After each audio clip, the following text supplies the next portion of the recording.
ശമ്പളവും ആനുകൂല്യങ്ങളും വർദ്ധിപ്പിക്കുന്ന കാര്യത്തിൽ മിക്ക പാർലമെന്റ് അംഗങ്ങളും പലപ്പോഴും പാർട്ടി വ്യത്യാസമില്ലാതെ ഒരേ നിലപാടാണ് സ്വീകരിക്കാറുള്ളത് എന്നത് പൊതുവെ കണ്ടുവരുന്ന ഒരു പ്രവണതയാണ്. ഭരണപക്ഷമോ പ്രതിപക്ഷമോ എന്ന ഭേദമില്ലാതെ സ്വന്തം പ്രതിഫലവുമായി ബന്ധപ്പെട്ട വിഷയങ്ങളിൽ എംപിമാർ സാധാരണയായി ഏകകണ്ഠമായ സമീപനം കൈക്കൊള്ളുന്നതാണ് പതിവ്.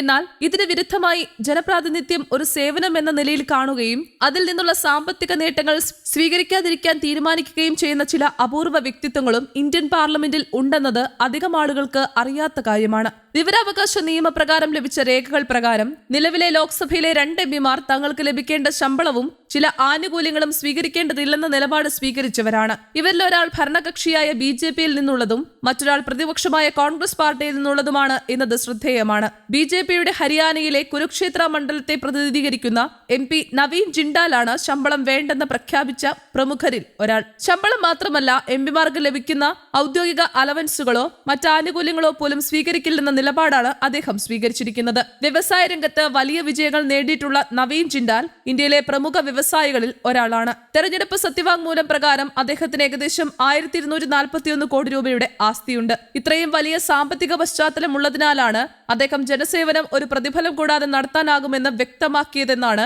രാഷ്ട്രീയ നിരീക്ഷകരുടെ വിലയിരുത്തൽ. 18ാം ലോക്സഭയിലെ ഏറ്റവും സമ്പന്നരായ അംഗങ്ങളിൽ ഒരാളായി ജിണ്ടാൽ കണക്കാക്കപ്പെടുന്നുവെങ്കിലും ലോക്സഭയിലെ ഏറ്റവും സമ്പന്നനായ MP അദ്ദേഹമല്ല. ലോക്സഭയിലെ ഏറ്റവും സമ്പന്നനായ അംഗമായി കണക്കാക്കപ്പെടുന്നത് ആന്ധ്രാപ്രദേശിലെ ഗുണ്ടൂർ മണ്ഡലത്തെ പ്രതിനിധീകരിക്കുന്ന തെലുങ്കുദേശം പാർട്ടിയുടെ MP ചന്ദ്രശേഖർ പെന്നസാനിയാണ്. തെരഞ്ഞെടുപ്പ് സത്യവാങ്മൂലത്തിൽ അദ്ദേഹം 5705 കോടിയിലധികം രൂപയുടെ ആസ്തിയുണ്ടെന്ന് പ്രഖ്യാപിച്ചിട്ടുണ്ട്. അദ്ദേഹത്തിന് പിന്നാലെ 2ാം സ്ഥാനത്ത് BJP MP കോണ്ട വിശ്വേശ്വർ റെഡ്ഡിയാണുള്ളത്. അദ്ദേഹം 4568 കോടിയിലധികം രൂപയുടെ ആസ്തിയുണ്ടെന്ന് വ്യക്തമാക്കിയിട്ടുണ്ട്.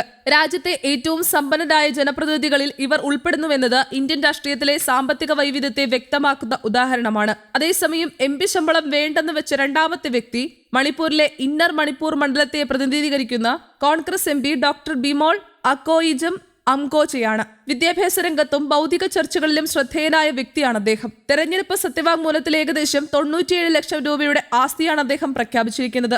വലിയ സാമ്പത്തിക അടിത്തറയുള്ള വ്യക്തിയല്ലെങ്കിലും ജനസേവനം ഒരു ഉത്തരവാദിത്തമായി കാണുന്നതിനാലാണ് ശമ്പളം സ്വീകരിക്കാതിരിക്കാൻ അദ്ദേഹം തീരുമാനിച്ചതെന്നാണ് അടുത്ത വൃത്തങ്ങൾ പറയുന്നത്. ഇന്ത്യയിലെ ലോക്സഭാ എംപിമാർക്ക് നിലവിൽ ലഭിക്കുന്ന അടിസ്ഥാന ശമ്പളം 1.24 ലക്ഷം രൂപയാണ്. ഇതിനു പുറമെ എംപിമാർക്ക് വിവിധ തരത്തിലുള്ള അലവൻസുകളും സൗകര്യങ്ങളും ലഭിക്കുന്നുണ്ട്. മണ്ഡലത്തിലെ പ്രവർത്തനങ്ങൾക്കായി പ്രതിമാസം 70,000 രൂപ മണ്ഡല അലവൻസ് നൽകുന്നു. ഓഫീസ് പ്രവർത്തനങ്ങൾക്കായി 60,000 രൂപ ലഭിക്കും. ഇതിൽ 20,000 രൂപ സ്റ്റേഷനറി ചെലവുകൾക്കും 40,000 രൂപ ജീവനക്കാരുടെ ശമ്പളത്തിനുമാണ് അനുവദിച്ചിരിക്കുന്നത്. കൂടാതെ പാർലമെന്റ് സമ്മേളനങ്ങളിലോ പാർലമെന്ററി കമ്മിറ്റി യോഗങ്ങളിലോ പങ്കെടുക്കുന്ന ഓരോ ദിവസത്തിനും 2,500 രൂപ വീതം ദിവസ അലവൻസും ലഭിക്കും. ഇതിനു പുറമെ എംപിമാർക്ക് നിരവധി മറ്റ് ആനുകൂല്യങ്ങളും സർക്കാർ നൽകുന്നുണ്ട്. ഡൽഹിയിൽ വാടകയില്ലാതെ ഫർണിഷ്ഡ് താമസ സൗകര്യം, പ്രതിവർഷം 34 സൗജന്യ ആഭ്യന്തര വിമാനയാത്രകൾ, പരിധിയില്ലാത്ത സൗജന്യ ഫസ്റ്റ് ക്ലാസ് ട്രെയിൻ യാത്ര, പ്രതിവർഷം 50,000 യൂണിറ്റ് സൗജന്യ വൈദ്യുതി, 4000 കിലോലിറ്റർ സൗജന്യ വെള്ളം തുടങ്ങിയവയാണ് പ്രധാന സൗകര്യങ്ങൾ. ഫോൺ,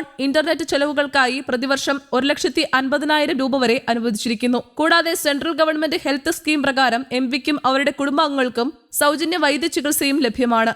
ഇതുകൂടാതെ എംപിമാർക്ക് അവരുടെ മണ്ഡലങ്ങളിൽ വികസന പ്രവർത്തനങ്ങൾ നടത്തുന്നതിനായി MP LADS പദ്ധതിയിലൂടെ പ്രതിവർഷം 5 കോടി രൂപയുടെ വികസന ഫണ്ടും അനുവദിച്ചിരിക്കുന്നു.